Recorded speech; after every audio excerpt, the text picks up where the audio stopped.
जी अस्सलाम वालेकुम। आज हम पढ़ेंगे ट्रोपेन अल्कलाइड्स के बारे में। इस तरह आपके सलेबस में है मुख्तलिफ़ क्लासिफिकेशन से अल्कलाइड्स का, उसका जो न्यूक्लियस के हवाले से बहुत से अल्कलाइड्स हैं हमारे पास। जो फर्स्ट वन है आपके सलेबस में वो है ट्रोपेन अल्कलाइड्स। ठीक है जी। तो ट्रोपेन अल्कलाइड्स हम उन अल्कलाइड्स को कहते हैं या कह सकते हैं जिनमें ट्रोपेन न्यूक्लियस हो। ये न्यूक्लियस, इस न्यूक्लियस को या इस रिंग को हम ट्रोपेन न्यूक्लियस या ट्रोपेन ग्रुप कह सकते हैं। ठीक है जी, ट्रोपेन साइकिल। ठीक है जी।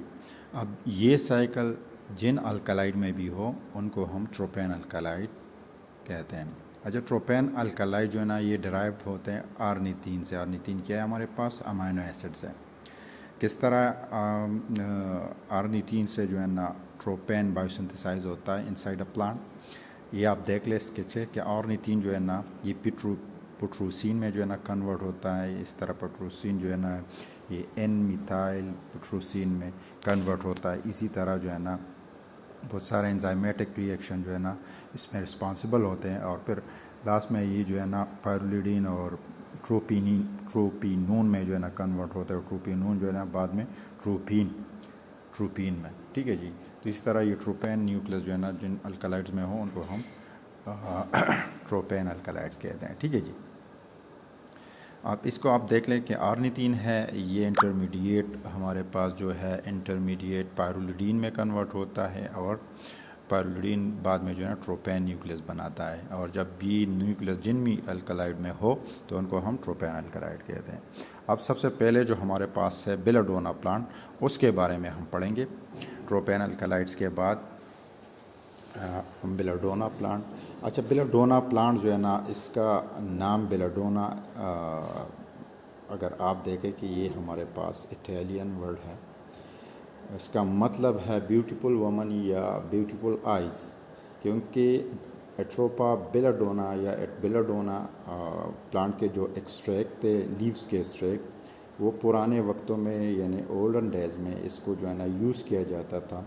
औरतें इसको यूज़ करती थी अपने आँखों में, जो आँखों की पतली होती है जिसको प्यूपल ऑफ द आई कहा जाता है, तो वो उनको डायलेट करने के लिए यूज़ करते थे। उससे उनकी आइज़ जो हैं वो मतलब बड़े बड़े मतलब नज़र आते थे, उनकी आती थी उनकी आँखें, जिससे उनकी खूबसूरती जो है ना मतलब बढ़ जाती थी।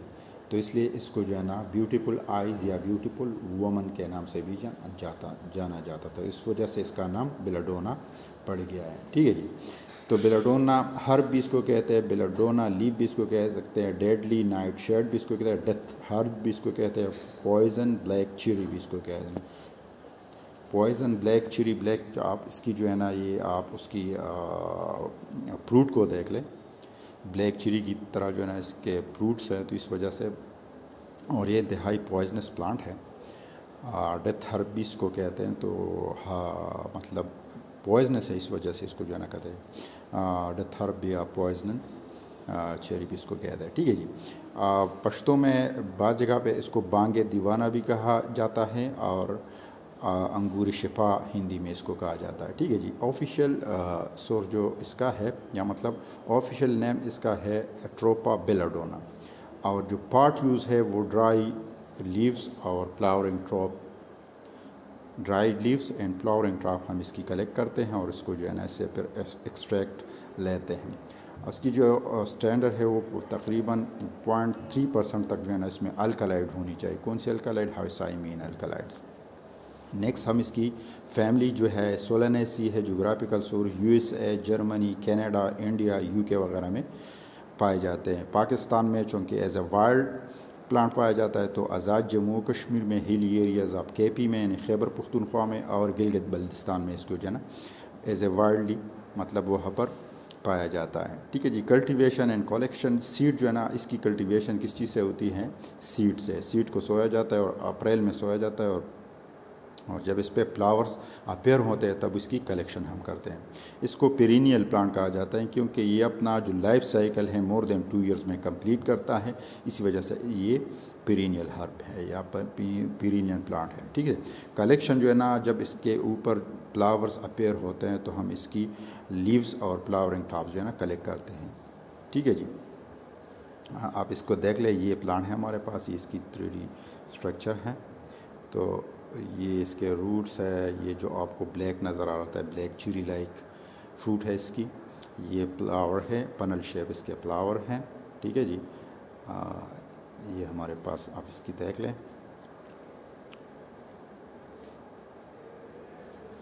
ये पर्पल, डार्क पर्पल या येलो, लाइट पर्पल से लेके डार्क पर्पल तक जो है ना इसके फ्लावर्स हैं, ठीक है जी। ये देख लें, ये इसकी लीव्स है। अच्छा, रूट्स भी जब ना हम रूट्स भी 3 to 4 ईयर्स, अगर मतलब प्लांट ओल्ड प्लांट के रूट भी हम कलेक्ट करते हैं, उनको भी जो है ना ये ट्रोपेनल कलाइड, उससे भी हम एक्सट्रैक्ट कर सकते हैं। मॉर्फोलॉजी की कहीं ग्लाबुलस प्लांट है, क्योंकि इस पर जो है ना स्मूथ प्लांट है, इसी वजह से इसको ग्लाबुलस, इस पर हेयर्स वगैरह नहीं होते, तो इस वजह से इसको ग्लाबुलस प्लांट कहते हैं। पीरिनियल हर्ब है, 1.5 मीटर इसकी हाइट है। स्टेम इसका जो है ना भी मतलब ग्लाबुलस स्टेम है इसकी। लीव्स जो है ना इसकी एवेट और लेंसियोलेट है। एवेट है बिल्कुल ओवल शेप के इसके लीव्स है, आप इसको देख लें, ओवल शेप के लीव्स है। और लेंसियोलेट इसका जो टिप होता है लेंसिट की तरह होता है, तो इसलिए इसको लेंसियोलेट कहा जाता है, ठीक है जी। फ्लावर्स जो है ना इसकी लाइट टू डार्क पर्पल इसमें फ्लावर्स होते हैं, आप इसकी फ्लावर को देख लें, ये light to dark purple colours के इसके क्या हैं, फ्लावर्स हैं, ठीक है जी। अच्छा, इसकी जो है ना फ्रूट इसका ब्लैक और डार्क रेड होती है, जिस तरह चेरी की होती है, ठीक है जी। इसकी केमिकल कंस्टिट्यूएंट में हम पढ़ेंगे 0.3 से लेके 0.6% तक इसमें अल्कलाइड्स होती हैं। उसका जो एल हाइसाइमीन जो है ना, इसमें मोस्टली प्रोमिनेंट अल्कलाइड्स हैं। इसके अलावा एट्रोपिन, एस्परेजीन और खूलिन और क्राइजोट्रोपिक एसिड है इसमें। इसके अलावा स्कोपोलामीन है। अब आप इसके देखिए, जो हमारे पास एट्रोपिन है, ये हमारे पास एक्चुअली रिसेमिक मिक्सचर आप LND हाइसाइमीन का रिसेमिक मिक्सचर है। एट्रोपिन किस एक्चुअली हमारे पास क्या है, एट्रोपिन हमारे पास L और D यानी लीव रोटरेटरी और डिक्सो रोटरेटरी हाइसाइमीन का जो रिसेमिक मिक्सचर, और रिसेमिक मिक्सचर हम उस मिक्सचर को कहते हैं जिसमें इक्वल रेशो में L और D कंपोनेंट ऑफ आइसोमर्स हो, ठीक है जी। तो जिस तरह L आइसोमर ऑफ हाइसाइमीन की रेशो और D आइसोमर ऑफ मतलब डिक्सो रोटरेटरी हाइसाइमीन की रेशो अगर एक मिक्सचर में बराबर हो, एक मेजर सोल्यूशन में, तो उसको हम क्या कहेंगे, उसको हम रेसेमिक मिक्सचर कहेंगे। और वो क्या है हमारे पास, वो हमारे पास एट्रोपेन है, ठीक है जी। इस तरह आस्पारेजिनिन, कोलिन, क्राइजोट्रोपिक एसिड, इसी तरह स्कोपोलेट्रिन, ये हमारे पास क्या है, ये इसके अल्कलाइडल कंटेंट है। इसके अलावा भी इसमें जो ना वोलेटाइल आयल होती है, जैसे पायरिडीन, एट्रोसिन, ल्यूकोट्रोपिक एसिड, फाइटोस्टेरोल, और इसके अलावा इसमें हमारे पास कैल्शियम ऑक्सलेट के क्रिस्टल्स भी होते हैं, ठीक है जी। अब इसकी यूज़ में पढ़ेंगे। यूज़ की एंटी कोलिनर्जिक प्रॉपर्टीज़ इस प्लांट की हैं, मतलब एंटी कोलिनर्जिक इफेक्ट शो करता है। कैन ट्रीट यूरिन इनकॉन्टिनेंस, जो यूरिन इनकॉन्टिनेंस है उनको जो है ना ट्रीट करता है। क्योंकि it can increase the volume of urine. तो अगर मतलब डायूरेटिक लाइक प्रॉपर्टी है इसकी। डायूरेटिक मतलब है कि ये यूरिन की वॉल्यूम को इंक्रीज़ करेगा और फिर जो है ना यूरेसिस जो है ना आसानी के साथ हो जाएगा। ओवर रिएक्टिव ब्लैडर, अब ये भी है, अगर मतलब ब्लैडर ओवर रिएक्टिव हो तो उसको उसका नॉर्मल टोन मेंटेन रखता है। Chronic obstructive pulmonary disease, chronic obstructive pulmonary disease में as a bronchi dilator use हो सकता है, ठीक है। सर्टन टाइप ऑफ पॉइजनिंग में भी जो है ना इसको यूज़ किया जा सकता है। इसके अलावा इसकी जो अदर फार्माकोलॉजिकल एक्टिविटी है, एज ए नार्कोटिक भी यूज़ हो सकता है, सेडेटिव भी, डायूरेटिक भी। डायूरेटिक वॉल्यूम ऑफ यूरिन को इंक्रीज़ करता है। मेड्रियाटिक, इस तरह पहले मैंने आप लोगों कि जो प्यूपल ऑफ द आई है उनको डायलेट करने के लिए ये पहले ज़माने में यूज़ होता था, इसलिए जो है ना ये इसकी एक इफ़ेक्ट है mydriatic that can dilate the pupil of the eyes. Anodyne effect भी है। एनोडाइन इफेक्ट जो है ना एक्चुअली पेन रिलीविंग इफेक्ट है, lessen the pain by decreasing the sensitivity of the brain. जो ब्रेन की सेंसिटिविटी है उनको डिक्रीज़ करता है, तो इस वजह से पेन क्या होगा, डिक्रीज़ होगा। जिस तरह हमारे पास ब्रेन में म्यू और kappa receptor is responsible for the pain, तो मे बी ये म्यू और कॉपर रिसेप्टर में से किसी एक को या दोनों को क्या करेगा, सप्रेस करेगा, तो इसी वजह से पेन रिलीव होगा। To check the secretion excessive पेरिस्टाल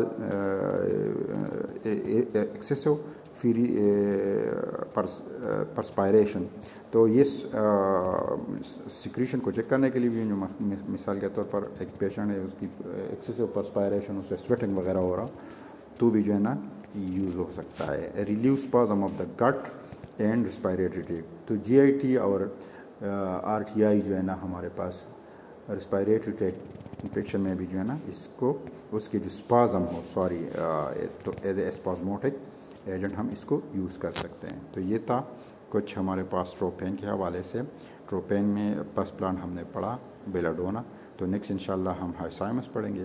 तब तक के लिए अस्सलाम वालेकुम।